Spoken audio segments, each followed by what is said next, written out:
Les influences, en fait, pour la conception des intérieurs du MAA viennent de l'histoire, évidemment, du club sportif. Et toutes ces influences-là de cette période-là, en fait, au niveau de l'architecture, mais aussi du mode de vie, ont influencé notre conception des intérieurs. Il y a aussi le bâtiment lui-même, qui est un bâtiment beaux-arts, qui a toutes sortes de petits détails. Une pastille, entre autres, que vous allez voir qui revient énormément à l'intérieur. Le grillage aussi, qu'on peut voir dans les anciennes fenêtres, qui revient même sur l'architecture extérieure, qu'on ramène également à l'intérieur. Dans le programme architectural du bâtiment, il y avait les spas, entre autres, qui nous ont vraiment intéressés. On parle d'années 40, d'années 20, c'est un peu art déco à la fois. Il y a une inspiration qui est très élégante et intemporelle. Le hall est vraiment l'accueil principal de cette tour-là. Il voulait quelque chose qui nous enveloppe, quelque chose qui nous donne une belle caresse en entrant. Donc l'arche qui revient à travers le projet est vraiment lancé en premier lieu là. Ensuite, on va monter dans les espaces publics. C'est sur 2 niveaux. Certaines pièces sont plus privatives, d'autres sont plus ouvertes, autant sur l'extérieur qu'entre les étages elles-mêmes.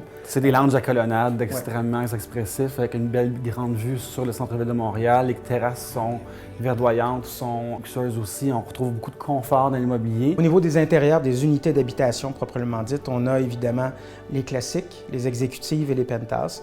Ces 3 niveaux de développement qui sont avec la même qualité, c'est les palettes qui seront différentes. Au niveau des détails, au niveau de l'approche architecturale, au niveau des lignes, c'est tout similaire d'étage en étage. Donc, il n'y a pas de compétition ni de nuances trop grandes à ce niveau-là. C'est vraiment plus au niveau de la matérialité qui va parler différemment. On a aussi ce grand respect de bâtir sur l'histoire.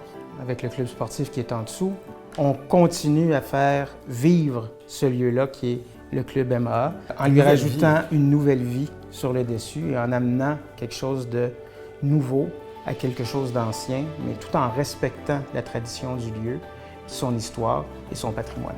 C'est pas uniquement un projet de façade. Non, il y a une narration. Il y a une narration.